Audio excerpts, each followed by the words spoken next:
అందరికీ నమస్తే అండి.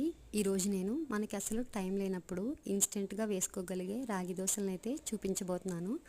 రాగి అనేది మన డైట్లో మనం కంపల్సరీగా ఇంక్లూడ్ చేసుకోవాలండి. పిల్లలకే కాదు పెద్దవాళ్ళకి కూడా రాగి చాలా మంచిది. రాగిలో హై ఫైబర్, కాల్షియం ఇంకా ఐరన్ ఉంటాయి. మనం వారంలో కనీసం 2 సార్లు అయినా సరే రాగిని తీసుకోవాల్సి ఉంటుంది. ఈ బ్యాటర్ కోసం ఫస్ట్ రాగి మరియు కరాచీ నూకనైతే తీసుకోవాలి. 3 స్పూన్లు రాగి తీసుకుంటే కనుక 1 స్పూన్ కరాచీ నూక అయితే తీసుకుని బాగా మిక్స్ చేసుకోవాలి. తర్వాత ఈ పిండిలో మజ్జిగని లేదంటే పెరుగుని బాగా పలచగా చేసుకుని కలుపుకోవాలి. దీంట్లోకి సాల్ట్ ఇంకా పచ్చిమిర్చి, జీలకర్ర వేసుకుని బాగా మిక్స్ చేసుకోవాలి. ఈ మిశ్రమం తయారైన తర్వాత మనం పక్కనేం పెట్టాల్సిన అవసరం లేదండి, వెంటనే వేసేసుకోవచ్చు.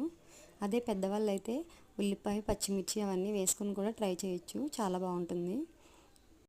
ఈ దోశ పిండిని అయితే వీడియోలో చూపిస్తున్నట్టు చాలా పలచగా అయితే చేసుకోవాలండి, అప్పుడే దోశ కరెక్ట్గా క్రిస్పీగా వస్తుంది. ఇది ఈవినింగ్ స్నాక్గా కూడా ఒక మంచి ఆప్షన్ అండి.